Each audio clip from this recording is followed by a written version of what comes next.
Hi, everybody, and welcome back to the Comics Lair. We're celebrating Nightwing on the occasion of his second issue number 100. The Comics Lair is sponsored by Heroes Aren't Hard to Find and Heroes Convention. I'm your host, Nancy Northcott. And warning here, there will be spoilers. So if you are not current on the current Nightwing book, if you, gasp, have not read issue number 100, you might want to come back and watch this panel later. It'll be up on our Facebook and YouTube pages about 2 weeks after we record it. So I'll start by asking our panel to briefly introduce themselves and tell us when in Dick Grayson's career they discovered him and why they became fans. Nicole, will you start? Sure. My name is Nicole Givens Kurtz, and I'm the owner of Mocha Memoirs Press. I'm also an author of cyberpunk, horror, and weird westerns. But I'm also a super fan of Dick Grayson. I believe that I became a fan in high school. And I can't remember which issue comic it was. Was he Robin or Nightwing at that point? He was Robin. But he wasn't a younger Robin. He was like in the transition of wanting to go out on his own. I can't remember which issue it was now. And I probably should have thought about that before I came here today. But I remember falling in love with just him as a person, because given everything that's happened to Dick Grayson, he's not Bruce, right? And I think that's one of the things that he still manages to have somewhat healthy relationships. He still manages to be passionate about his work, but not let it consume him. And those are the things that I find really valuable about Dick Grayson as a character. Okay. And I should have said before we started, don't worry about issue numbers unless you just happen to remember it. Okay. Those are like dates in history class, Okay. So don't worry about that. Wayland? I write under the name Wayland Smith. I've changed my title from multi-genre author to pan-authorial because it gets more laughs. When I was a kid, and I mean like little kid, when my grandfather would read me bedtime stories, I got to pick out what he read. And the one I remember him reading to me most often was the DC Secret Origins of the Superheroes.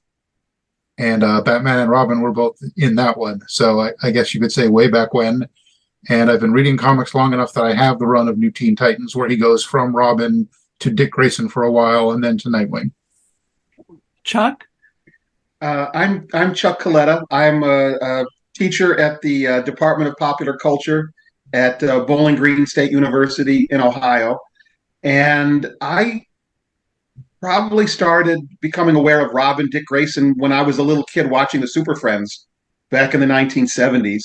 And I started collecting comics in the early 80s, 82, 83, 84, just before the Crisis on Infinite Earths. So I was there when he transitioned from Robin to Nightwing as well. So I've been reading Robin my entire life, practically. Okay. Donovan? My name is Donovan Morgan Grant. I'm a writer and podcaster. And Dick Grayson's been with me since the beginning. Like when I was introduced to Batman, I was introduced to Batman and Robin. My origin story, I can't remember specifically, but it's generally a combination of Batman the Animated Series, because I was born during Batman Year 3, in A Lonely Place of Dying. So he was already Nightwing then, being asked to become Robin again. But my introduction to Batman and Robin was Batman the Animated Series and the 60s Batman show. To the point where it took me a long time as a kid to realize there were differences between the Robin costumes between Burt Ward's and the animated versions. But Dick Grayson was technically my first Robin, even though it's really Tim Drake. And as I got older, I understood, in the actual comic book canon, he's Nightwing. He's been Nightwing. He's adult. That makes sense. Characters should age. And so really early on, I was following the Chuck Dixon Nightwing run pretty much since the beginning. I currently review the Nightwing, Tom Taylor, Bruno Redondo run on the BatmanUniverse.net. So I am about as up to date with Dick Grayson as I think I can be. He is definitely one of my favorite characters. Tim Drake's my favorite Robin, and I really do enjoy Bruce Wayne. But Dick Grayson is like he just can't help but being really at like the top 3, probably top 2 if I really am honest with myself. I mean, he's a character that I just innately, soulfully adore. Well, I think I might be older than all of you because I remember kid Dick Grayson as Robin. And when I was growing up with my 25 cents a week allowance, every once in a while, DC Comics would put out an 80-page giant for a quarter. And looking back on it, I think those must have been golden age stories. But Dick Grayson was in those stories. And he was a kid. He was my age, roughly. He was smart. He was brave. He did interesting stuff. And I just loved him. And in addition to my interest in science fiction and fantasy, and as some of you know, and I probably should have said, I do write science fiction and fantasy. I also write romance. And Romance Writers of America likes to use the phrase, your book boyfriend. And that's the first character in a book that you kind of crushed on. And yes, it's crazy to have a crush on someone who exists only in 2 dimensions and 4 colors. But Dick Grayson was one of my first book boyfriends and has remained a book boyfriend. You know, my husband is like, yeah, okay, another Grayson picture, fine. So I think we're all pretty much really long time Dick Grayson fans.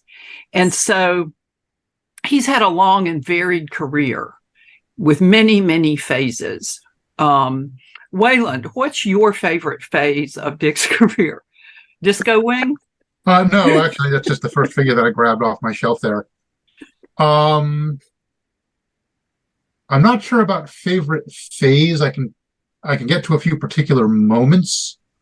I think my 2 favorite Dick Grayson moments, I don't remember which title the first one was in, but he was talking about his life and career.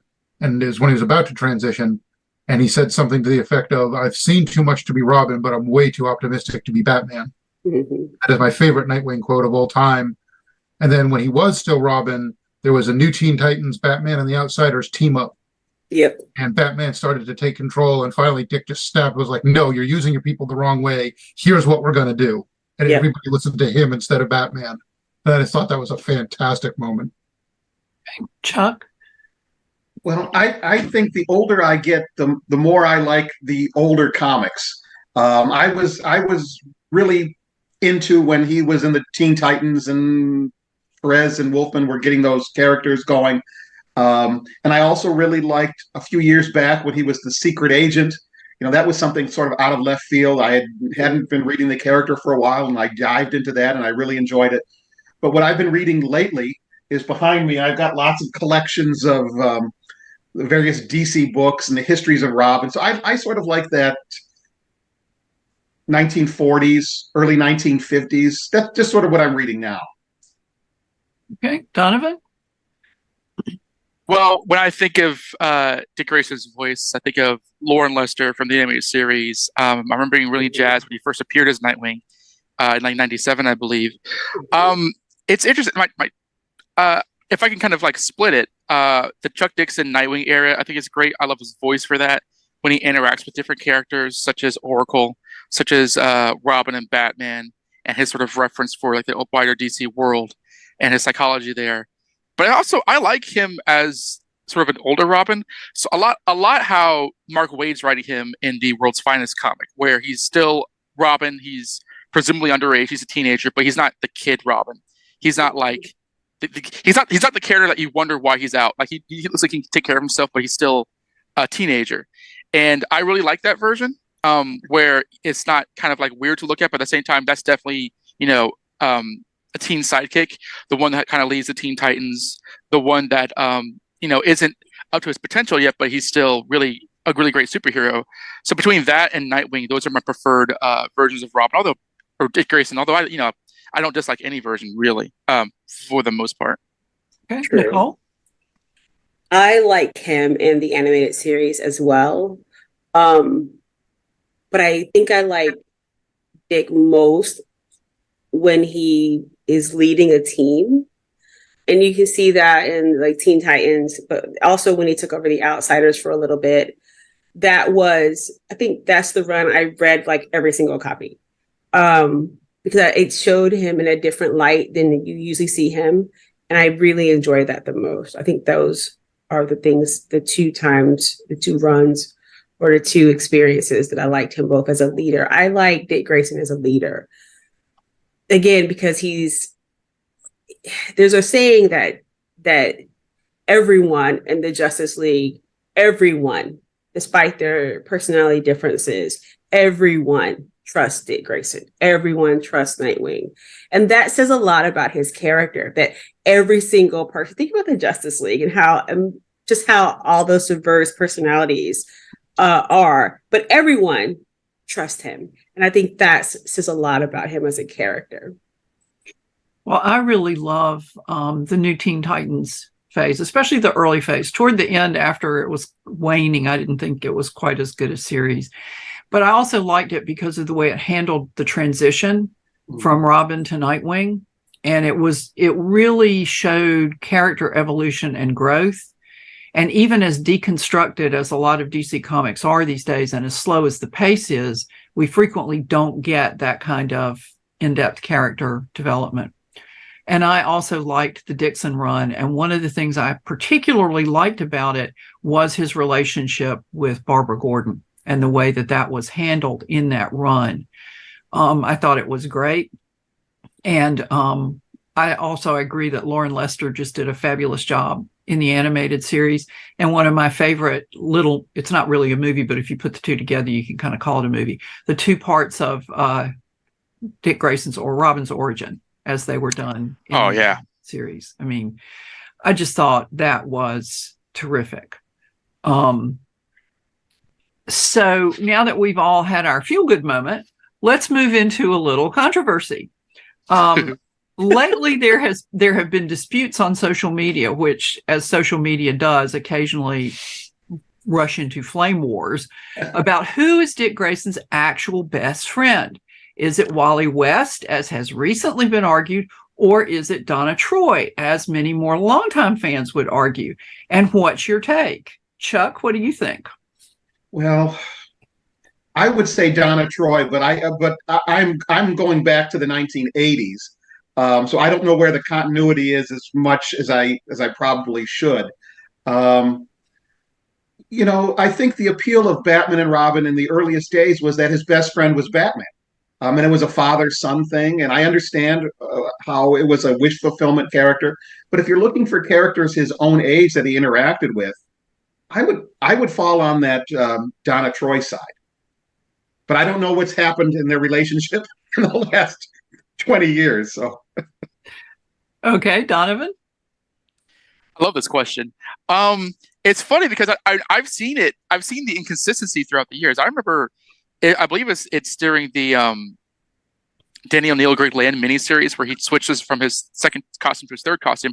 I think at one point he says his best friend's Alfred, but which I wouldn't suggest. I think because I went back a few years ago and read the New Teen Titans from pretty much the Judas Contract all the way to the end.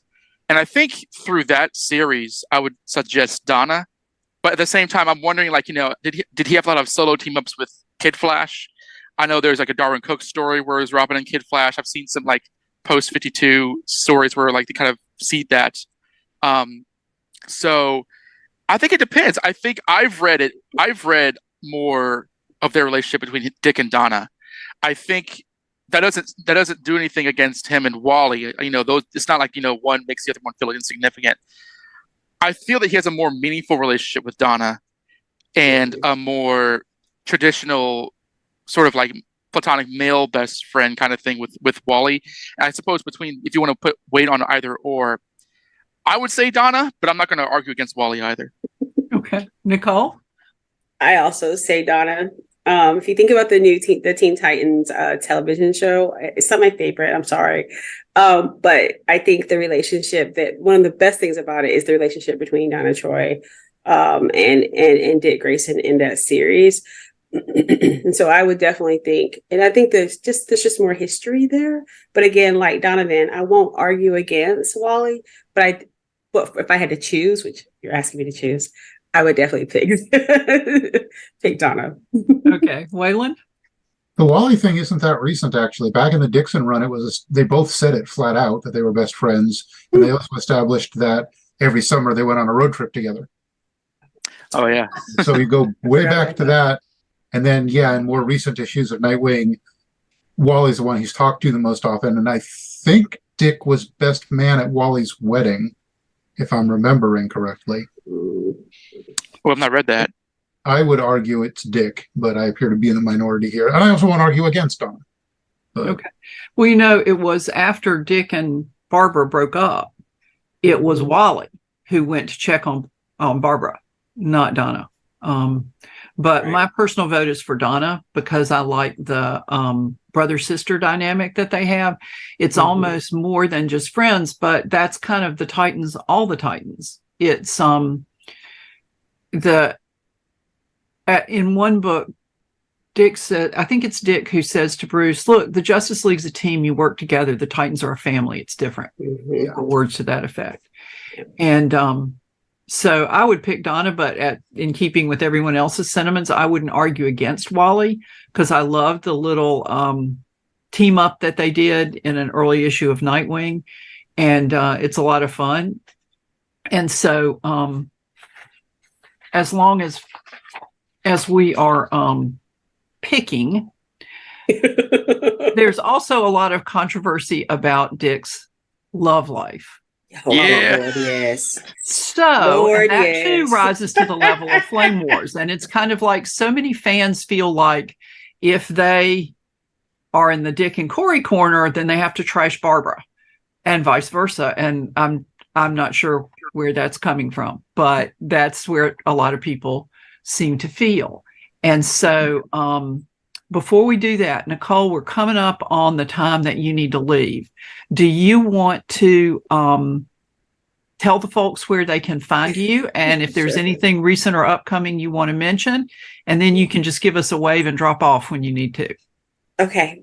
So you can find me at NicoleGivensKurtz.net. I just released, actually on Monday, a cyberpunk novella called Glitches and Stitches, Death Violations. It's basically a cyberpunk police procedural. You can also find me at mochamemoirspress.com. Okay, thank you. All right, now, Donovan, this particular hot potato falls in your lap. Dick Babs, Dick Corey, Dick and somebody else all together. Dick is a solo adventurer. What's your pick? I would like to start off by recanting one of my favorite memories from the BGSU Batman conference a few years back, in which it was at the end of your presentation, which you did on Dick and Babs, and it was terrific. And I was sitting with my friend Stella and Professor Coca, and when you concluded, I just very cheekily and rudely just shouted, "What about Corey?" And I immediately got shouted down by a bunch of Babs fans. That's on audio recording, which is really funny. So like my origin story, I was introduced to Barbara Gordon through the media before I was with Starfire. I started reading the old New Teen Titans when I started working. I got the Judas Contract trade, so I know of Starfire from the comics, not just through the media as well. I would say, I think Barbara. I ship him and Barbara, but I'm not tribal about it because I feel that like his relationship with Corey was a momentous moment in his life. I mean, he thought to marry her before he did Barbara. And I think that like you kind of need the Corey relationship to get where Nightwing and Oracle need to be emotionally. Like maybe Batgirl and Robin couldn't get together, but Nightwing and Oracle could. But that's after like Dick becomes Nightwing and is with Corey. So I think it's sort of like a first and rather than a either or. Okay. Nicole, do you have time to do that before you drop? I do. I'm a big like Team Corey fan, so but I'm in a house divided because my husband is very much a Team Bab fan. But I do think for me it's always going to be Corey because that was the one they just seem to have a more adult, it had its moments, but I feel like it was a more thorough relationship. I feel like him and Barbara was like a teen romance, and him and Corey is like his first real adult relationship, and it just felt more rounded to me, despite being toxic in some areas. I definitely think for me it's Starfire and him. Okay, Wayland. Absolutely, Dick and Babs for multiple reasons. It's a personal preference for me, honestly. Obviously, they've got a lot more in common, and then just on the practical realm, there is no way you date Corey and have a secret identity. Yeah. Between her fame as Starfire and her fame as Corey Anders, the model that she had going for quite a while, there is no way you date her and still have a secret. He tried that though. There was that whole thing with like Dick Grayson's dating Starfire, but also Nightwing's jealous. Like it was a public thing. Yep, I remember that, and I didn't think it worked too well. Not at all. Okay. Chuck? Well, I was trying to think. I started becoming aware of Batgirl through the television show, the reruns, and there was never any hint of romance between Robin and Batgirl, really for that first chunk of years when I was reading comics. But I do specifically remember early in the Titans Baxter run where they had a 1 or 2 panels where they showed Dick Grayson and Corey in bed together. And that was like shocking at the time, that he's a teenager and he's in bed with this alien princess. I guess if I had to fall on one side or the other, I would probably choose Dick and Barbara. But I'm always open with this. I'd like to see characters interact with other characters along the way. Maybe there's some female or another character out there that somebody's created or will create in the future. But if I had to choose at the moment, I would choose Babs. Well, I'm Team Babs too, as anybody who follows me on social media or talks to me. I mean, Nicole and I ran into each other at a party one evening, and this was during the lamentable Rick Grayson era. And we sat in the corner and ignored the rest of the party and spent about 20 minutes kvetching about that. And I wanted to put that in before Nicole left because she's going to leave us in a minute. But I'm Team Babs. I remember in Batman Family, there was this little hint, Barbara kissed Dick to shut him up, basically, because he was all the Batman. This is no job for a woman, yada, yada, yada. But I sort of liked that she's like, yeah, no, age difference, dude, no. But then people get older and age differences matter less. When one of you's in their early 20s and the other one is around 30 than they do when one of you's in your late teens and the other one's in the mid 20s. You become different people by that time in your lives. And I sort of liked the idea that Dick's childhood crush, which like all childhood crushes is largely irrational, had grown into a more textured and developed relationship. But I totally agree with what Donovan said about without Corey, you maybe don't get Nightwing. And I think Corey's a wonderful character. I love Corey. There's a convergence written by Gail Simone where Dick and Babs get together, and there's a convergence where the Titans are on another planet and Dick and Corey are together. And, I really like both of them. What I don't like is fans who can't agree to disagree, and they're everywhere. I'm sure you've all met many of them. So it's Betty and Veronica, right? It's Betty and Veronica. Yeah. They both have their good qualities. So he's never going to choose. Archie's never going to exactly. choose. Yeah. Not that this is in any way relevant, but every summer I used my 25 cents allowance to buy Betty and Veronica's Summer Fun, just so I could see what was going on with the Archie people. Nice. So getting away from quite so much controversy for a moment, how did you feel about the Nightwing origin story? And I did look up the issue number, New Teen Titans number 44, which was part of the Judas Contract arc. Nicole, do you have time to talk about that before you go? It's right at 12:30, so I actually need to go. All right. I just want to say goodbye, everyone. Thanks for coming. Bye. Bye. So, Wayland, we'll punt to you. What do you think about that? I thought the entire Judas Contract was phenomenally well done. They did a lot of things I don't think I'd ever seen in a comic book before, and I'd been reading for many years by that point. And then he had given up being Robin and passed that on to Jason. And there was a while he was hanging around with the Titans as like an advisor, but he didn't have a costumed identity. And I remember at one point he was like trying to duck behind something and smear mud on his face when he had to help the team out at one point. And then when they finally revealed the new Nightwing identity and costume, I loved the name.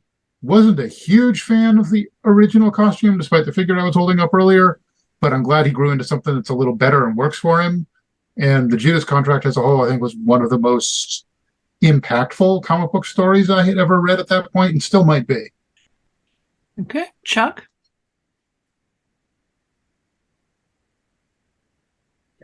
I think it was handled really well. About characters growing older, I'm sort of at the phase now where I'd like characters sort of stay where they are, but I think it was handled really well when I was reading that, and again, I was much younger. I always harken back to that. I think there's a moment in the issue where Donna Troy gets married. And Bruce and Dick have a discussion off to the side. Well, why didn't you ever adopt me? And they sort of come to terms. But it was time, he's running around in the Teen Titans in the little booties and the short shorts, and it was good to see a character graduate to the next level. I always get a little concerned when they start getting too old and we're getting too far away from it. But I think at the time, like was said before, the Judas Contract is a great story, and it really had me on the edge of my seat the entire run of it. Okay, Donovan. The Judas Contract trade paperback is actually the first. When I first started working as a teenager, I spent my first paycheck on that trade, and that was like months before the Teen Titans cartoon came out. So I was very early educated on like that original story, and it's always interesting because and I have a question for the panel later on if we have time. Okay. But like in the original Nightwing origin, it's like in the middle of a storyline where Dick's not the center of attention, and in the actual page where he's like, "Get ready, it's Nightwing," he's immediately like stepped on by Jericho, posing and saying, "Look at me, I'm Jericho." And so I always found that to be very entertaining. I never disliked the disco suit. I mean, I know that sometimes depending on the artist, the collar gets kind of wild, but like it looked acrobatic to me. And the Judas Contract is such a strong story anyway that I'm glad that like his origin wasn't in like a lesser story. So I enjoy it quite a bit. I really liked that arc as well. And as I said earlier, I thought the transition between identities was handled really well with a lot of character development in the time for it. And actually, we could do a whole panel on, is Deathstroke a Nightwing villain, a Titans villain, or a Batman villain, or just he belong to everybody? Or is he a hero? Or is he a hero? But I really liked that, and I thought it was effectively done, and I loved the tie to Superman, which Tom Taylor's been making more of a big deal about. And then, of course, Mark Waid's World's Finest is playing off of that too. But in one of the many DC Comics reboots, they severed Nightwing from the Kryptonian connection. Do you like that? Do you disapprove of that? Are you indifferent toward it? And I think we're to Chuck at this point. And while you answer, I'm going to pick up my notes, which I dropped. Oh, okay. Well, I'm familiar with when they changed the origin and cut the Superman connection, but I always really liked that because Batman and Robin and Superman, were right there from the Golden Age, and they interacted all the time. And other than Jimmy Olsen, Robin was probably the teenager that Superman dealt with more than anybody. And I really loved those Krypton in the bottle stories. When I was a kid and reading those digest reprints and all those characters. And I think it's a nice touch that Robin has a connection with Superman, that maybe he even has it's a different relationship than Batman, obviously, but it's a nice sort of big brother kind of relationship that I always really liked. And I don't know how they've cut it, how they changed it recently, but I wish they'd go back to it if they haven't. Yeah. Donovan? Well, yes, there was the original Wolfman and Perez scene where he goes over the photos and says, Superman, I remember the tale of Nightwing and Flamebird that you talked to me about, so I'm going to yoink in this name, real quick. When I think back to it in terms of like other mythology, in terms of like, the Crisis and stuff, there is that, I think this might be a Nightwinger one, or if it's just during Dixon and Scott McDaniel's run, where Dick talks to Superman, and Superman describes Nightwing, and Dick's like, I like that name. So, I mean, it's a cool name. I mean, I'm not sure to what extent or another the Kryptonian Nightwing and Flamebird are in play, but I like it better than they did in like the Grave and the Bold cartoon, where like Batman just gives him the name. Like, I didn't like that at all. So if he has to get it from somewhere, I like that it's a particular unique moment of inspiration, rather than just like, I'm just Nightwing now because that's who I am in the comics. So I think that kind of origin, I don't tend to think about it too much, but I do like the idea that like Superman lent him the name from Kryptonian mythology. Wayland? I also liked the Superman connection a lot better. I came up with this theory a couple of months ago, actually, and everyone I've shared it with so far has liked it. You all know the 6 Degrees of Kevin Bacon game. I really think in the DC universe, it's 6 Degrees of Nightwing. I think he's tied into everybody, and it's probably a lot fewer than 6. But I love the fact that he had a friendship with Superman, aside from being a partner with Batman. And I love Superman telling him stories, and that's where he picked up the name from. I thought that was a great idea. I think, Donovan, I think the scene you referenced was in year 1, but I'm not positive because I think it goes back to the Bruce fired Dick thing and Dick went to Superman for advice, but I couldn't swear to it. I think you're right.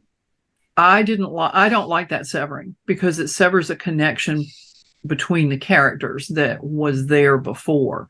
And when they did it in the Titans TV show, no offense if you liked this storyline, it doesn't happen to be a favorite of mine where Dick acted like an idiot and got himself sent to prison. It was a legend shared with him by his cellmates, was the Nightwing legend. And then Bruce just gave him the suit.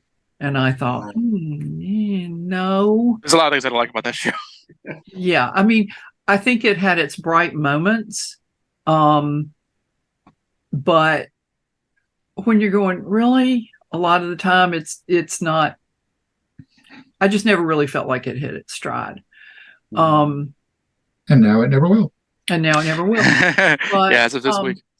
Since we're talking about it, what do we think about Brenton Thwaites as Dick Grayson / Nightwing? Donovan, you want to start? Well, I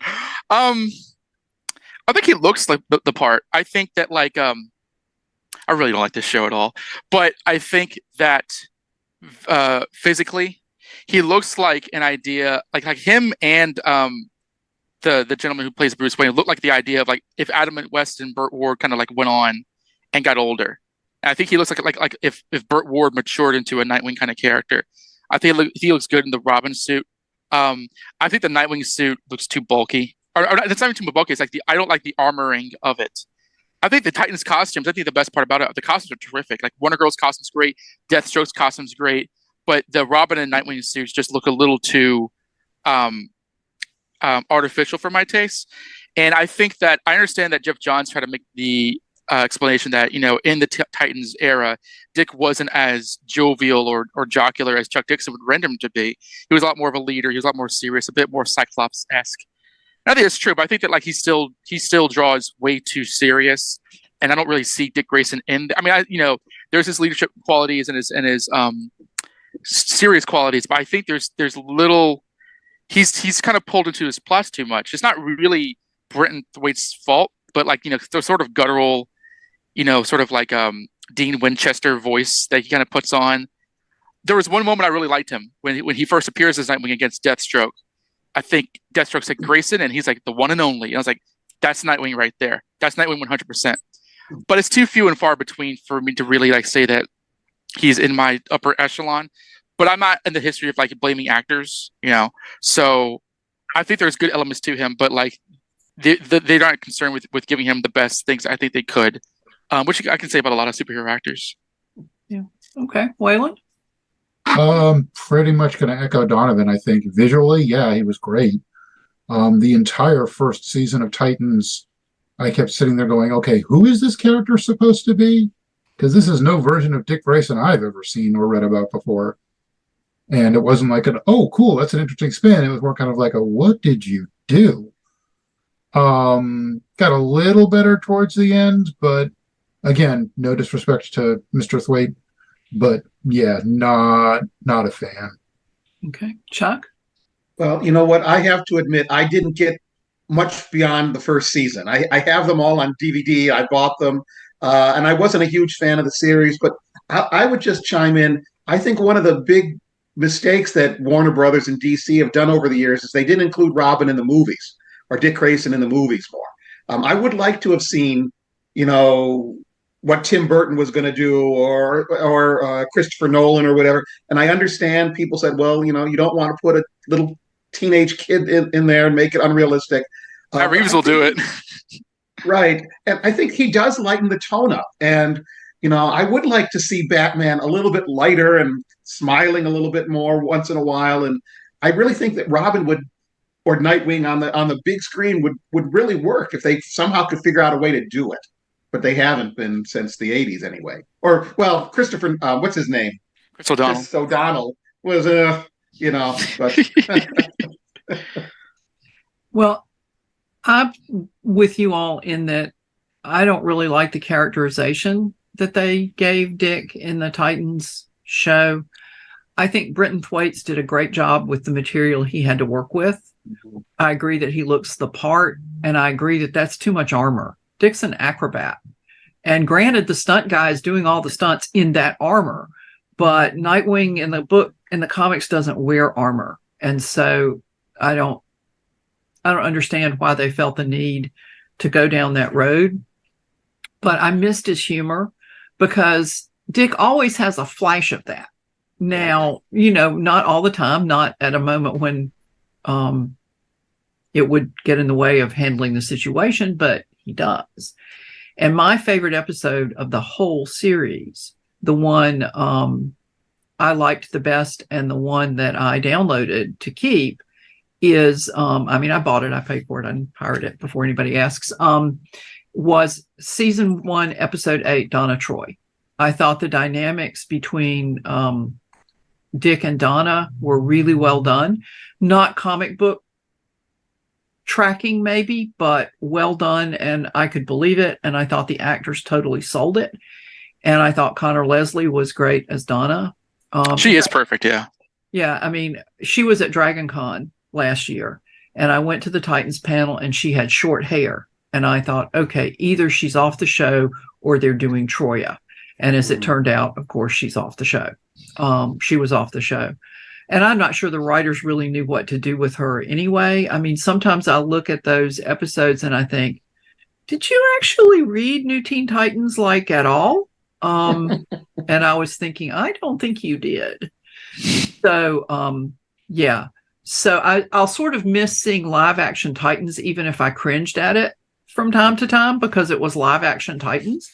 But I totally get why people are not happy with it. And I was kind of unhappy with it myself because every time we'd get a story arc going in season 1 and 2, we would slam on the brakes and deviate from that to do an origin story. And it's like, it is possible to introduce a character without. Anyway, that's a whole panel by itself. It really is. Yeah. So getting back to a little bit of controversial stuff, many fans feel that for some years, and let's not discuss names should you feel inclined, of people at DC, but that people at DC were taking Dick's skills as a detective, a leader, a scientist, and a tactician, along with his friends like Rory and Corey, and quote unquote giving them to other Robins. Like there'd be a group and Tim's the best Robin with computers, and everybody was the best Robin at something except Dick. He's the nicest guy with the best butt. And the whole butt joke thing is just spare me. And if you like them, that's fine. But anyway, that's a whole thing too. So getting to the actual question in this lead in, do you agree or disagree that Dick's skills were parceled out too much to others, or do you think that it actually worked pretty well some of the time, if not all the time? I've kind of lost track where we are, so I'm going to start with Wayland. I think I mentioned this in another panel. I think the biggest problem most of the Teen Titans / New Teen Titan characters are having is DC doesn't know how to handle that generation of heroes when they keep introducing 3rd and 4th generations after them, and all of the ages go all screwy. Tim being the best on computers, actually, I never had an issue with. That made sense to me. But yeah, it did seem for a while like they were very much downplaying, especially Dick's contributions to a lot of things, so they could shine the light on whoever happened to be wearing the yellow cape at the moment. Okay. Chuck? This is my biggest complaint about comics at the moment, mainstream superhero comics. There are too many Robins. There are too many Batgirls. There are too many Spider kids running around or whatever. I think it dilutes the characters. And I think it shows an inherent weakness in DC to a certain extent because they can't seem to introduce heroes who are not sort of tied into Batman or Superman or Wonder Woman. And so we're just here's another Robin book, or here's another Bat book for you to buy. That's sort of and I sort of get lost. Who is this one? And they're, like you said, their ages are all wonky, and the Superboys all kind of look the same, and I just sort of lose track. But I think you're right, Nancy. I do agree with you. I think that they have parceled those elements out, and I understand that this is my favorite Robin, or that's your favorite Batgirl. That is totally cool. But I do think it sort of diminishes the character. That's the main thing I could think of. I always go back to, would those second and third versions of Robin, would they be successful on their own if they were not tied to the Batman mythology? And oftentimes I think they wouldn't. But that's maybe me being old and cranky. I don't know. Okay, Wayland. I'm sorry, Donovan. Well, going back to the question, I don't know if I've ever been aware of this conversation that like his more popular or skillful traits have been kind of like passed around. I would agree that like around the 2010s, there's been a lot of dilution with general characters. I feel that like Dick's acrobatic skills have never been passed off. Like I'm pretty sure that like no one's ever said that like, oh, whoops, Stephanie Brown's a better acrobat than Dick Grayson. I mean, I don't think any writers or editors done that, not even Dan DiDio. But I would say that like his connectivity, I believe Wayland said that earlier, to the DC universe has kind of comes and goes in terms of writers keeping that in mind. Like nobody in the DC universe dislikes Dick Grayson. I'm pretty sure Guy Gardner doesn't even dislike Dick Grayson. And sometimes writers won't really keep that in mind. But like I think of some writers that keep in mind that he was trained by Batman. So like Devin Grayson knew that he was a detective. Showed that off. He should have an advanced scientific skill, an advanced like physical martial arts skill. Honestly, he should be a better martial artist than Batman, quite frankly. Mm-hmm. But I think to me, like what tends to get lost is relationships rather than personal skill. Like I don't know if I've seen him like not be able to take down like a gas station thief or what have you, but I wouldn't be surprised if that did happen in the last 10 years. Yeah, it's, for me, you see in an issue and they say, well, Tim's the best at this, or Babs is the best at that, or Stephanie's the best at the other thing. And to me, that's just lazy writing, because every Robin, before they step out of the Batcave in the suit for the first time, should have a minimum level of competence across the board. They should be good with computers. They should understand how to handle a crime scene. They should have some basic knowledge of chemistry and where to go to look for the answer if they don't know it, to process material that they might collect as evidence. And so to me, to say, well, Tim's the best at computers, he can do this. Well, why don't you just show me Tim doing this? And that demonstrates that Tim is really good with computers. I mean, there was an issue where Dick hacked into a computer. I think he was with Superman, and the computer was in Tamaranian, which he knew because Corey. And then there was another one where he needed to get to the Justice League satellite, and he used the code for the transporter. And whoever he was talking to, I can't remember, says, does Batman know you have that code? And he's like, we're going to talk about that later. So it was kind of fun. And I think just looking at social media, which is not really an accurate sample, because what you see is whatever comes through your feed or whatever hashtag you search on Twitter, is that a lot of this other Robins are better at everything was during the era where it seemed like Dick was being downplayed and sidelined anyway. And so I sometimes wonder if a lot of fans reacted so angrily to that because they saw it as part of the diminution of Dick as a character and his importance, which kind of went along with shoving all the legacy heroes to the side. I mean, we could do a whole panel on heroes in crisis, for example. But why? Yeah, but why? Some things are best forgotten. And speaking of the rearview mirror, let's talk about the elephant in the room, Rick Grayson. So Terrible idea, badly executed. Great idea, just terrible idea all around. Somewhere in between. Chuck, what's your take? Well, I'll have to admit, Nancy, you influenced me on this because I was not reading the character at the time, and I remember you were popping up off and mentioning this on Twitter, and I looked into it and I said, "Oh no, this is not for me." I'm not. I don't really remember exactly what was happening, but however you described it, I said, "Oh no." When you see a writer or a company, they're just going down the wrong road, and you know that somebody approved something that should not have been done, but I hope that's all been forgotten. I hope that's sort of in the past, but I don't know. Okay. Donovan? Caveat, I don't like amnesia plots generally.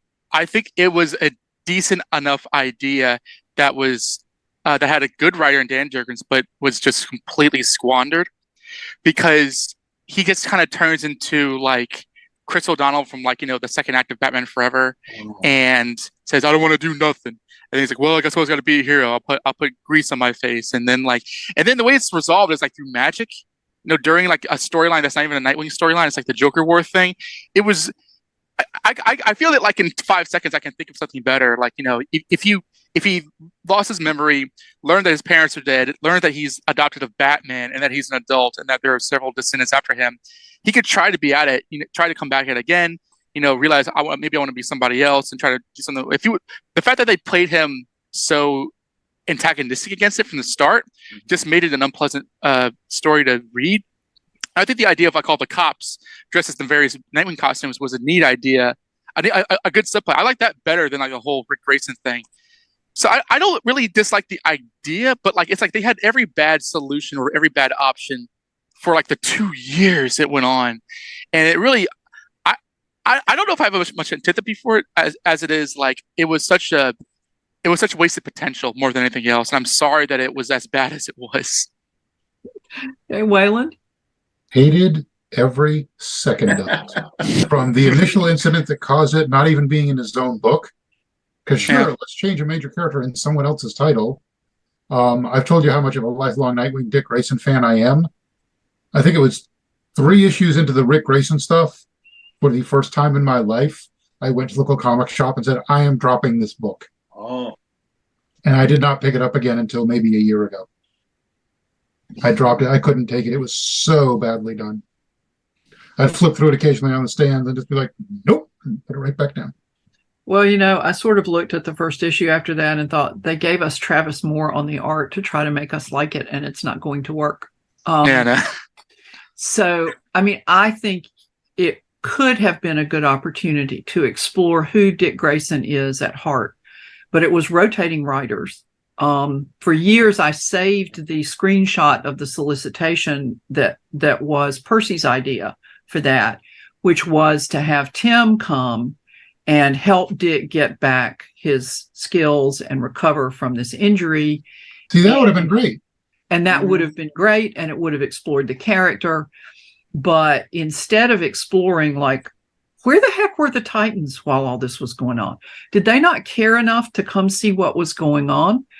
This is a universe with Raven and Zatanna in it. How do you justify they don't go immediately to the hospital and fix this? He was ugly to Barbara. He was ugly to everybody who cared about him.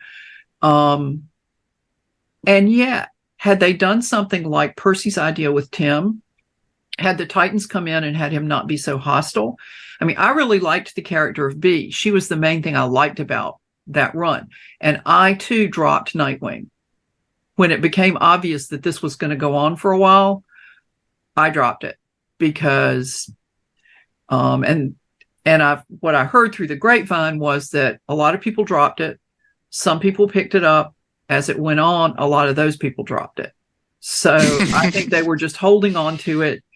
Purely my guess, I don't know anybody who works at DC, so that they could incorporate it with Joker Wars and try to boost the sales of the title, which had plummeted below 20,000 a month for the first time maybe ever, to get people so when they rebooted it or fixed it or whatever you want to call it, they would have... Tom Taylor came from the heavens and fixed it. Yeah. And I thought that It's a Dan small Jurgens sample. did a decent job trying to backfill things like motivation. Having Dick say, well, you know, they're not my real family, was a slap in the face to adoptive families everywhere. And I found it offensive. But I think had they had characters come in, had they had B call him on, well, I'm not into the whole superhero thing. It's crazy. Only a lunatic would do that. Well, you're wearing a weird outfit and smearing grease on your face, which, by the way, does not just wipe off in 10 seconds, and running around the rooftops, and yet you say you hate it. So what's the deal? That could have been an interesting character discussion, but it was just the surface. It was always the easy choices, the obvious choices, the cliche choices. And so I sort of feel like it was an interesting idea that could have had a lot more done with it and didn't. It reminds me of Yeah. I don't know if you guys were aware of like during it was kind of like 2016, like the Superman Truth era, where he had his hair cut and he was to drive around on a motorcycle and a t-shirt and he didn't have his powers. It reminds me of that because it felt like it's just so like wannabe 90s, like hard edged and just like really repellent to read because it wasn't a recognizable character. Just I don't know why. I don't know. It's like they don't do stories like that anymore, but they were doing stories like that for a while, a few years back, and it was just frustrating. Well, there was no motivation. Well, circus people are on the move a lot, so that justifies me breaking into people's houses as a squatter and invading their personal space and eating their food because I'm going to leave them some money for it. Why do you think that's okay? I grew up in a circus is not good enough because that's an insult to circus people everywhere. It says, well, you know, if you're in the circus, you move around and you don't mind criminal behavior. And that's just like, really? So it was kind of a why do you think that's okay? Traumatic brain injury is not enough. You need, anyway. I'm going to call a halt to that because I personally could go on about that for about an hour. So let's talk about one of Dick's other identities, and that is as an agent of Spiral. Good, bad, or indifferent? Chuck? You know, I really liked it. I don't know what the common consensus is. I knew it was not going to last because, you know, he does have to put the superhero suit back on and go back to the larger DC world. But for what it was, I really enjoyed it because I did not know what was coming. There were new things. And this is sort of like what I like about comics and characters who have these decades-long runs is that you can try new things. And maybe the Dick Grayson thing didn't work. And, you know, maybe this going to be a spy was just a nice little offshoot. But it's interesting to see what people are doing with these characters. And I'm a sucker for these espionage stories. So I read the James Bond comic book that's being published now. But I really enjoyed it. But I honestly don't know what the larger consensus is in the larger Batman world. Okay. Donovan? I wasn't a fan of it, to be honest, and I didn't really follow it. I think it's probably because the inciting circumstances around it, like them, you know, the whole, was it Forever Evil or something? Yeah. Where like they faked his death, and I really roll my eyes every time they like they try to chase after a death in the family. I didn't like the Nightwing issue where he and Batman fought in the Batcave. I thought that was awful. So I just had no business following this. I understand it was well written, and I understand people like it. Like it's not that like I pointed out that's bad. It's that like the lead up to it was lousy for me, and the ads for it, like him pointing a gun at the reader and saying you don't know Dick. I was like, I'm not reading this, and I didn't. So I can't really say opinion for that era, but I can say that like, you know, they didn't really invite me to read it to begin with. Right. And it could have, like, I think what you're saying, it makes me think too, that storyline could have been written. It didn't have to be Dick Grayson. They could have had a spy story with that same character, whoever he was, and name him, you know, John Smith. But I really do take your point. But for what it was, you know, a little brief offshoot, I did like it. But there you go. Okay. Wayland? Donovan and I really seem to be on the same page with most stuff. I didn't like the fake his death thing, which I thought was stupid at the time. Yeah. I didn't like he's now a spy with face blur technology. And that was the third version of Helena Bertinelli running around that particular Earth with absolutely no explanation. So no, I did not like it. I did not enjoy it. I think I only have maybe 2 issues of that run. Well, I wasn't reading it because, like Donovan, when I looked at it, I went, why would I want to read that? But I ran into a friend who was reading it, and she said, I actually like it. You should check it out. So I did, and I discovered that I liked it. I didn't like it as much as costumed Dick Grayson because, yes, anybody could have been in that suit. It didn't have to be Dick Grayson. I enjoyed it for what it was. I was glad when it was over. I thought the whole we'll tell the whole family that you're dead because none of them are capable of keeping any secret. It was just like, really? Seriously? I don't think so. But for what it was, I enjoyed it, but I was glad to see us go back to regular Nightwing. And I think eventually we were always going to do that. So we've kind of discussed the period at DC when the legacy heroes were kind of put on a shelf and moved aside. And there's a big debate, which I think people on social media maybe care about more than people in the actual reading world. But that's who's the fourth pillar of the DC universe. And so some people are saying that after Dark Crisis on Infinite Earths and with the developments in the current Nightwing book, that it's possible that Dick is being put forward as the possible fourth pillar of the DC universe. And this whole storyline reminds me of, I've totally lost track what issue it was from. Dick and Bruce, when Dick was Robin, had an adventure with the Justice League. And Bruce was saying, well, you know, if I wanted you to see that I can stand with these people, even though I don't have powers and you can too. And Dick says, I'm going to be in the Justice League someday. And Bruce says, no, you're going to lead the Justice League someday. And so this to me is a callback to that. But what do you think? Okay, let's put it this way. Do you think Dick is being presented as a possible fourth pillar? Do you care who the fourth pillar of the DC universe would happen to be? Donovan, I think we're maybe around to you this time. Well, I think that right now DC is actively thinking about that because a lot of the advertisers they've been doing, like they have a year-long plan and they really want to delineate the corners of the DC universe, like the Superman corner, the Wonder Woman corner, the Titans corner, the like the other heroes corner. So I think that this is something that they're actually actively working on. And I think between Joshua Williams and Dark Crisis and Tom Taylor on Nightwing and now Titans, I think that's where we're headed. And it makes sense. We've talked earlier today, like Wayland's mentioned, how Dick Grayson is a sort of Kevin Bacon of the DC universe. And I feel as though that like you can't even over some heroes. I mean, when you think of what heroes can do and then what they represent, the Trinity represent.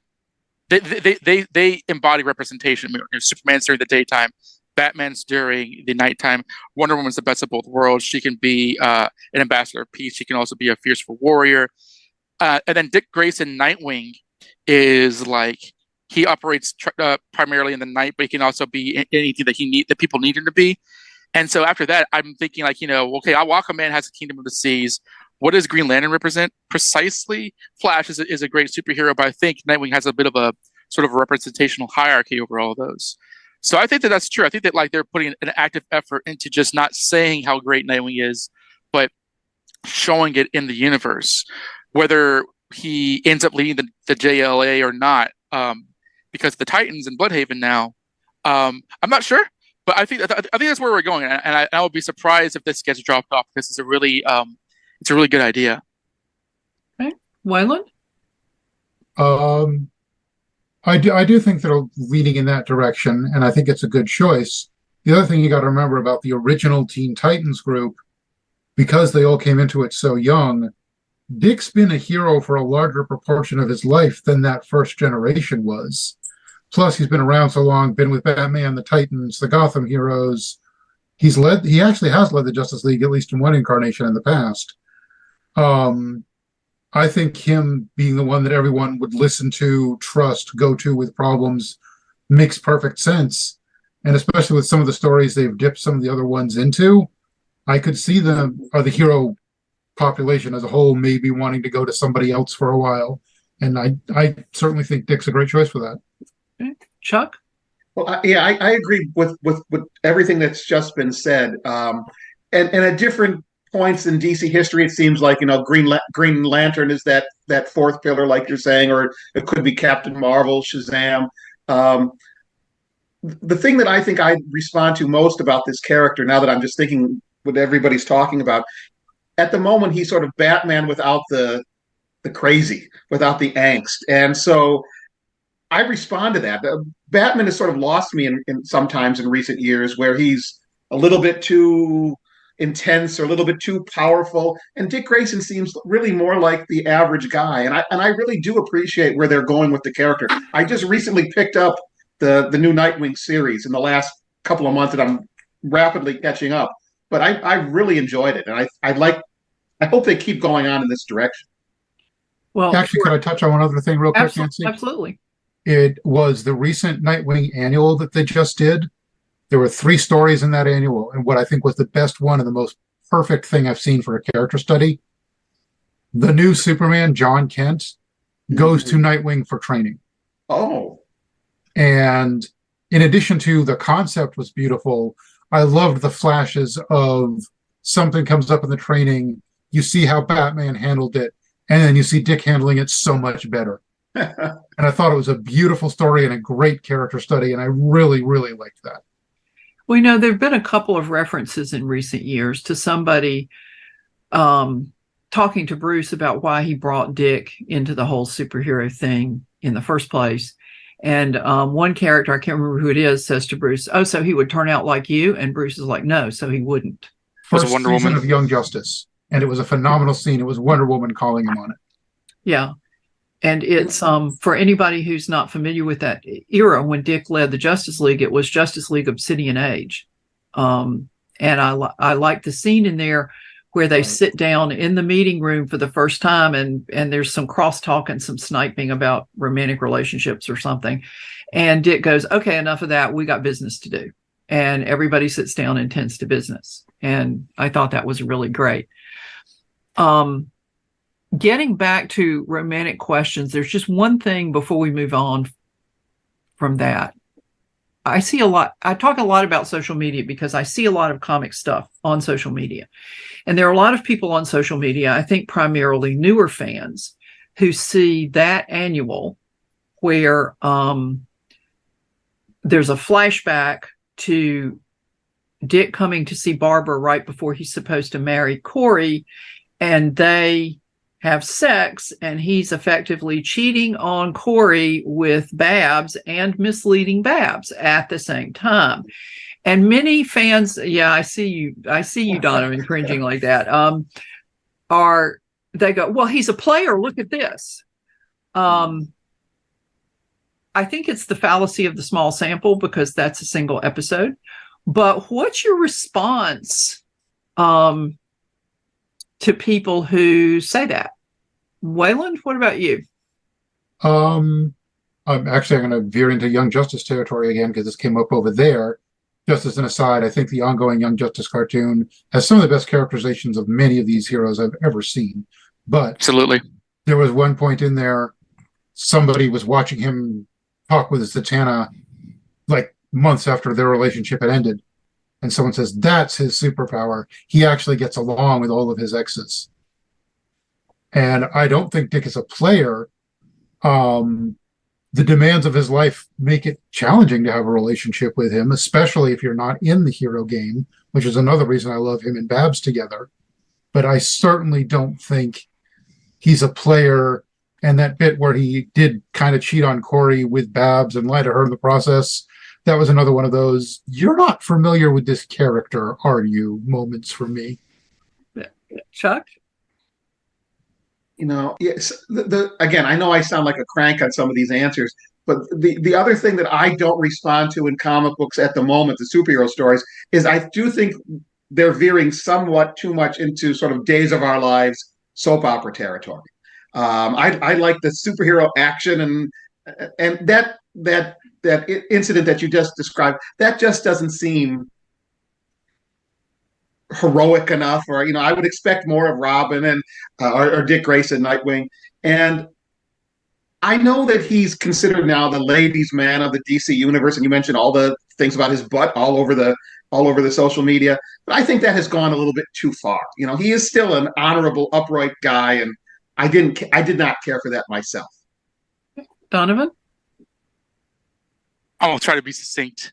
For one thing, that's like a retcon that like has never been referenced since. Oh. Like, as sure as all of us on this panel know that in the lead up to his marriage with Corey, he was way into like that. Like he was very single-minded, and he didn't even really initiate a relationship with Barbara Gordon until like the Dixon run anyway. So it's not like that sort of like flashback, which has never been referenced since. It was terribly written, kind of really plays into it. I mean, I think generally they operate that never happened. Like that's just something sorted for people who aren't familiar with the comics to kind of find on TikTok and say, "Ooh, look at this." Mm-hmm. Dick has a line in when he slept with Huntress back in the '90s. You know, this is not common for me. I'm typically a pretty one. I'm not somebody who hooks up with one night stands, and I think that like with the sort of like how I think sexual politics have kind of evolved in media, especially with like millennials online. I think there's a lot more sort of tolerance of it. And I think it's also been kind of conflated with the fact that Dick Grayson has a lot of female fans, a lot of queer fans. And so his sexuality, which I think started in earnest in New Teen Titans, has really been sort of enhanced in the sort of diegetic context of the comic itself. Like fans found him to be very attractive, so now the universe says that he is an extremely attractive person, and we want to see this extremely attractive person in sexual situations. So I think that there's and this is a whole other thing, but I feel that like it's a lot of that more so than like would Dick jump into bed with a new person every night of the week? Well, he said before that he wouldn't, and like again that scene to me like is out of play because it contradicts everything at the time and has not been referenced since. So I don't really regard it, but I know that a lot of like fans online are like, hey, yeah, and it's just like I think there's a lot of other things going on than just that. If I kind of give a non-answer, sure. I hate that scene. I think it's mostly the people who subscribe to the theory that this just shows how Dick is are mostly newer fans who haven't read the older source material. And that's not to say there's anything wrong with being a newer fan. You know, whatever draws people into fandom, in my opinion, is great. But if you are a newer fan and there are 40 years of source material before you discovered it, some people might want to be a little slower on the trigger of telling people who've been reading longer that they're wrong. Just my personal take on that. But yeah, and I mean, let's just shift gears for a second. What do you think, what's your general opinion of the current run with Tom Taylor? Donovan, you want to start? Yeah, I think that I've been reviewing it since the very beginning on BatmanUniverse.net, and I think that it is without question in the top 3 runs of Nightwing. Including those runs are Chuck Dixon and Devin Grayson before Nightwing issue 93, which I don't think we're going to talk about in this panel. And a lot of people say that he is the best. I think the artwork's been wonderful. I think the characterization's been wonderful. A lot of times Dick Grayson's humor is actually overplayed, and I really liked the first scene with Nightwing after the flashback with him as Dick Grayson as a kid, where he like, you know, he sees Haley getting beaten by a bunch of street toughs, and he's like, I'm not in the mood to joke around right now. And I was like, that's Nightwing right there. Like, that's his persona coming through. So I think that his voices are terrific. I think that, like, I like how positive of a book it is. It's not a book that really, like, you know, leans into the nastiness of Bloodhaven really at all.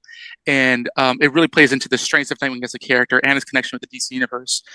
I will say it's not perfect. I think that, like, it's a little too consequence free. I think a lot of times Tom Taylor writes him in a situation where he really easily and instantly gets out of it, and there's not a lot of like you know, tension filled conflict. I feel like, oh, his apartment blows up, but you know, he got everybody out, and then he stays over the Flash, and like, you know, he can call the Teen Titans whatever he wants to. That's a little annoying, to be honest. But that's not saying that like I don't adore it. I really do enjoy it. And I do think that like Tom Taylor has very quickly become like one of the premier Nightwing creators, along with Bruno Redondo as his artist. Okay. Wayland? I've been really enjoying it a lot. And especially when he knows a big confrontation is coming, him being a lifelong tactician and leader, it makes perfect sense for him to like essentially put the Titans on standby. And so when things jump off, he just go, okay, now, and get everybody in there. I love the title. The issue 100 I thought was fantastic. From the New Titans Tower to the job offer from Superman and Wonder Woman of all people, to him wrapping up a lot of the storyline. I just thought it was really, really well done. I've been enjoying this book since I picked it up again after the stupidity that was Dick Grayson has gone away. Chuck?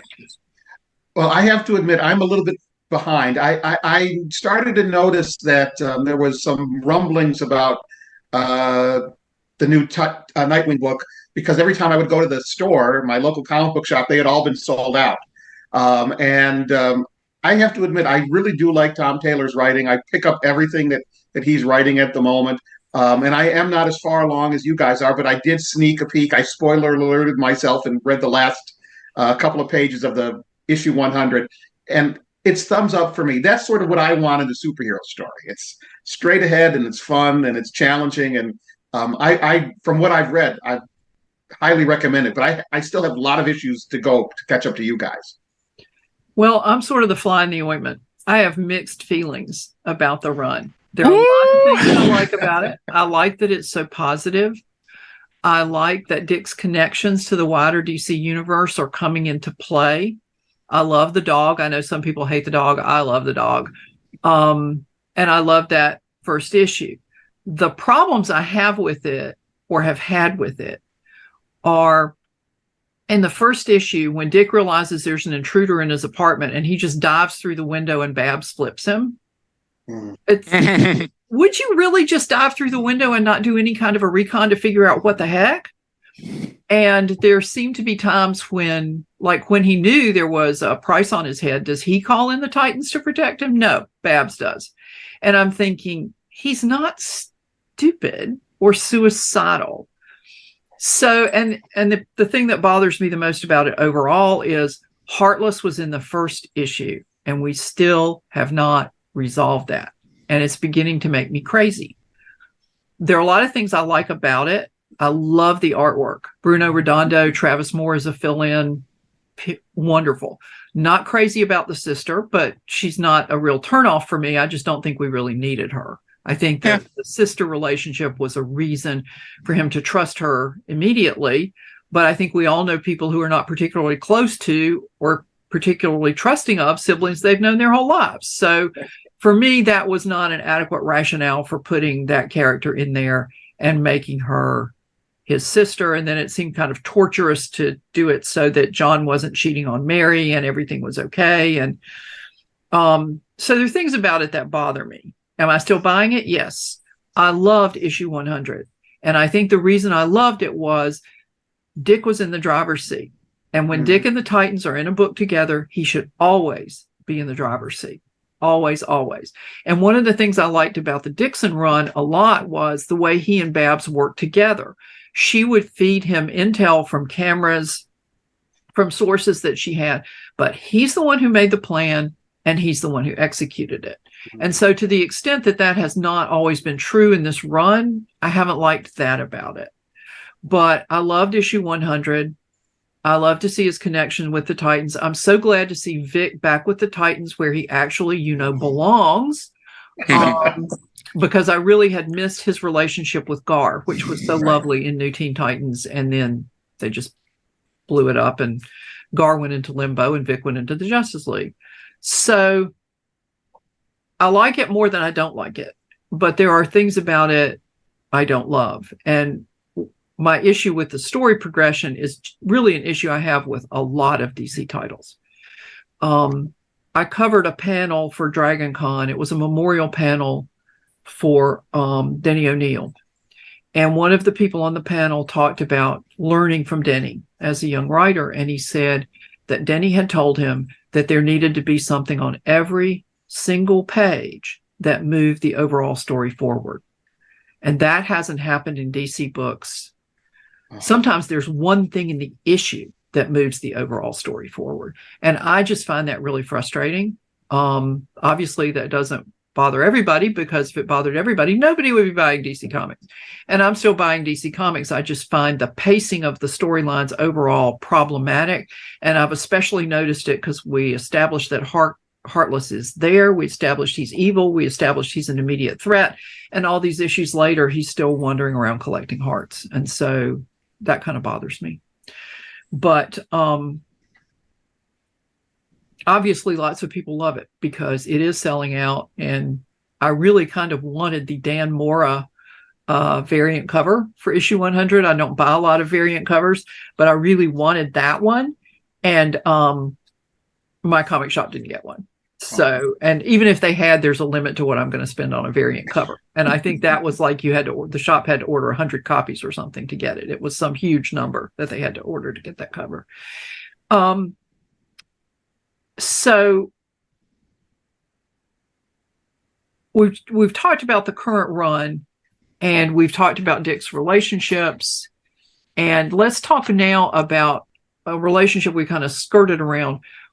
How much interaction do you think Dick should have with the Bat family? Because I know some people get distressed because his storylines get interrupted all the time, because that's part of what happened with Heartless. We had to go off to Gotham City and do some stuff.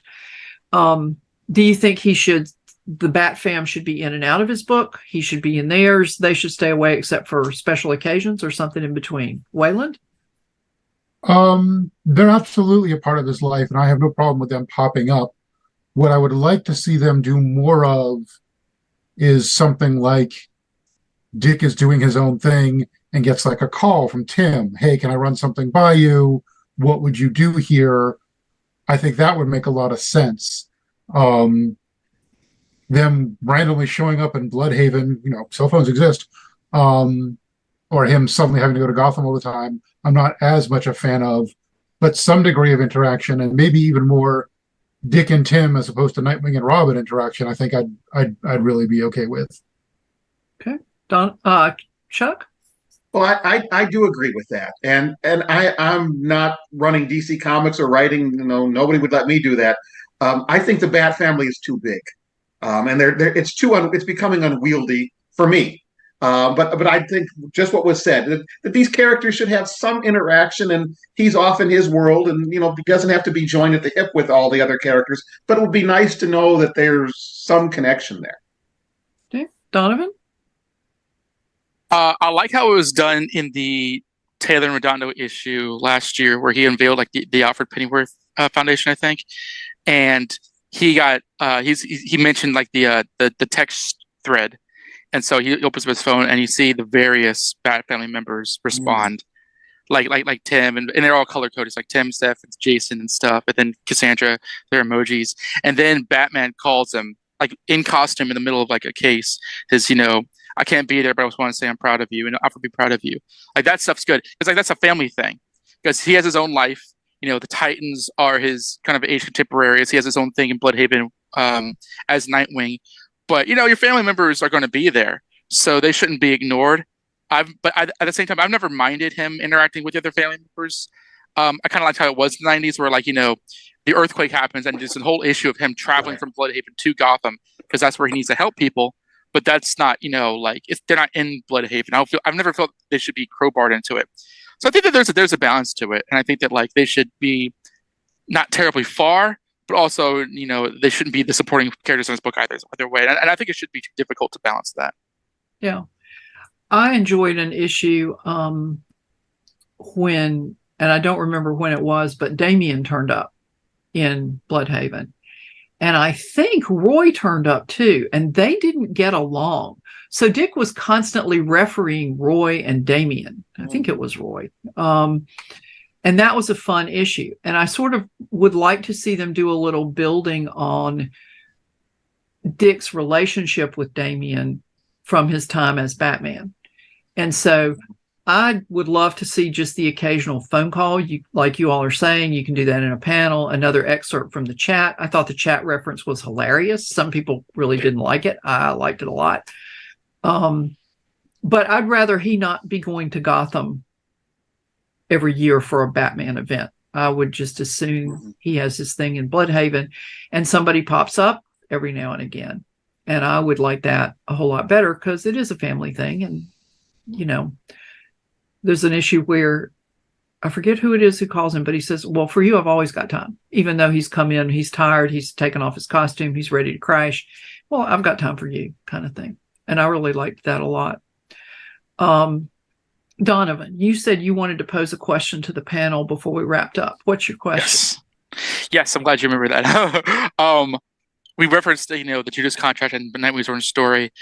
That's not the only time. In fact, there's been several retellings of how Dick became Nightwing. And I've actually thought about this a lot, because we're the kind of people who think about this all day. What is everyone's preferred or ideal version of the Nightwing origin story? I just quickly start off saying that, I didn't necessarily come here to represent the animated series, but I do think that episode Old Wounds was the best, because I can't stand any concept of Batman firing Dick Grayson. I just don't think that's true to any character. But in that version, Batman was kind of getting darker and losing his grip on what he's supposed to represent. And Dick was coming into his own as an adult to say, this is not what I want to be. And Batman responded to that. And he made a mistake. He brought Barbara into the cave without telling Dick. He thought he was doing something for Dick's benefit, but it accidentally pushed Dick away. And I thought that was a great demonstration of the two characters without being toxic about it. And then over time, we saw the influence Dick had on Bruce. So that's my preferred version over Nightwing Year One, which I don't really like, over the pre-crisis Judas Contract storyline, and over a lot of other storylines, because I feel that Dick should become Nightwing on his own, and it should be a break from Bruce. But I like the fact that Bruce isn't pushing him away. It's Bruce and Dick Grayson being different characters, and that leads to Nightwing. Okay. So what is everybody else's ideal version of him becoming Nightwing? Okay, Chuck, you want to start? You know what? I haven't seen that many different origins of Nightwing. I must not have been paying close enough attention. But I do agree with you that I never liked the fact that Batman fired him. You take this 8-10-year-old kid into your life and you train him, and then you sort of give him the boot. That never worked. It was sort of like going, off on a tangent here. I never liked when Jason Todd was stealing the hubcaps off the Batmobile or whatever it was. No, that just never worked. But I think it's Batman and Dick Grayson are kind of a father-son relationship, and that never worked for me. Okay. Wayland? I actually liked the original version of the Judas Contract. Well, not just Judas Contract, but that whole run of New Teen Titans. He gave up being Robin on his own. Right. And then he had a little bit of time to figure out what he wanted to do. He didn't have something immediately in the wings, which made perfect sense. And then he became Nightwing. I thought it was a very natural, organic growth. I thought it worked perfectly well. I really enjoyed it.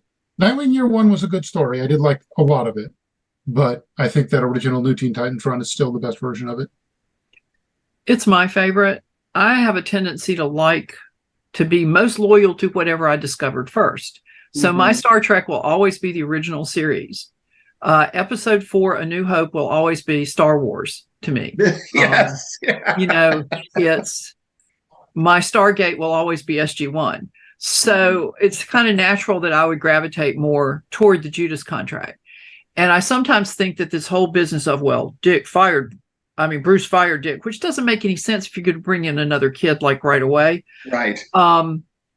Was another way to introduce cheap angst into their relationship. Instead of having the angst arrive out of the characters, we'll just retcon some angst in there, and won't that be fun? No. Right. For me as a reader, it was not fun. Does anybody want to add anything before we move on? I'll throw in one bit of Robin trivia that has been forgotten over the years because it was just one panel, but I loved it. Way back when the All-Star Squadron was around, and we have the Golden Age characters, one of the things that came out of one of the big meetups at one point was that the original Robot Man's assistant, Chuck Grayson, was Dick's cousin. Oh, and it was a neat little moment, and just sort of same name, makes perfect sense. And it was just a great little toss away they did that I really enjoyed. Well, one other thing that I realized we haven't talked about that we probably should touch on, even though we've gone for quite a while now. So let's quickly say, what do you think of Dick Grayson in World's Finest? The current title. Yeah, the current title, the current run of Batman, Superman, World's Finest, because heaven forfend Batman should not be first. But what do you think of it? Chuck, you want to start? You know what? I'm really enjoying that title all the way across, and it sort of harkens back the closest to my version of superheroes. Like you said, the version that I grew up with, that is positive. It's got seriousness to it, but that's the book that I'm reading most now in terms of DC Comics at the moment. In terms of Batman and Superman, I really can't say enough about that title. I look forward to it every month now. Okay, Wayland.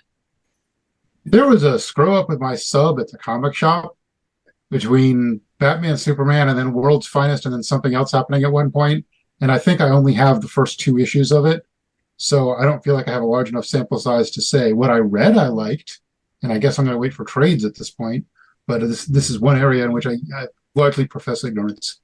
Okay, Donovan? I've loved it from the moment Poison Ivy attacked the Daily Planet and turned around expecting Superman, and it was Batman and Robin. I think Mark Waid's totally doing the book that I would do. I love just adding the pants, because there's something wrong with the original Robin costume, although the short pants are a little hard to justify. So I like to even comment on it that he's trying something new. That's the ideal Robin Dick Grayson for me, that he's kind of like a teenager. I love the artwork, and I tweeted about this. I think that Waid is killing, in a positive way, the Bruce and Dick relationship. There's a moment where in the Batcave, they're just talking about the case, and Supergirl's there, and Batman just kind of is needling Robin. He's like, "Have you asked her out yet?" And he's like, "Oh, you're hilarious." And I was like, "You don't get this kind of Batman and Robin writing in decades." And it replaced Nightwing as my favorite title of 2022, which is saying quite a lot. But that's my favorite book on the stands right now. Okay, well, I'm loving it too. It's the first book I read when I get home, and I too love that dynamic, because I really, really, really, really, really, really hate the whole Bruce is always beating up on his kids thing. I just loathe and despise that whole motif that people seem to be fond of, because I guess, again, easy angst. But I love the book. It's everything you all have said. I think the pants, I'm so glad when they changed the pants, they kept the pixie boots, because I love the pixie boots. And in the Gail Simone, I think it's Batgirl year 1, Babs calls Dick pixie boots. Yep. And I really, really liked that. So I'm loving that book too. And I'm glad that other people are reading it and picking it up, because I want it to go on for a long time. So we've gone considerably over an hour, and I really appreciate you all sticking around and chatting. So before we wrap up, is there anything that anybody wants to talk about that we haven't already touched on? Does anybody have a favorite Nightwing story? Ooh. Yeah, I don't know. I actually might go with that third one from the recent annual that I mentioned. It was just a great character study of him, contrasting his style with Batman's, and the fact that Superman's kid comes to him for training. I just thought that was fantastic all the way around. Oh, I wish I could think of one off the top of my head. I wish I could. I'll say that there is an issue of Gotham Knights during Bruce Wayne Murderer, which is one of my favorite stories, in which Bruce Wayne's arrested for murder, and Alfred and Dick are stridently he didn't do it, and Barbara and Tim are like, well, we're not saying he's a murderer, but he's acting strange, so we're not really sure, and kind of running through that. It's written by Dick Grayson, the artwork by Roger Robertson. I think that's just a terrific illustration of who these characters are. And at the end of the day, the people who are always going to believe in Bruce Wayne are the characters as embodied by Alan Napier and Burt Ward. That's just how it kind of ends up. And I think that I reviewed that on Backward Oracle a year or two ago, and I was like, this is just one of those great issues that really gets to the heart of who Dick Grayson is, even as a Nightwing. One of my favorites is in it's fairly early in the first run of the Nightwing solo title, where Dixon retcons Dick and Babs having had a relationship and her having pulled away from it after she was shot. And I think it's one of my favorites because it's so character focused, and it kind of launched one of my favorite relationship arcs, in that it kind of set the tone for the way the characters interacted going forward in that run. And I guess my other favorite Nightwing story would be the Judas Contract. Mm-hmm. Well, does anybody else have anything else, or should we wrap up?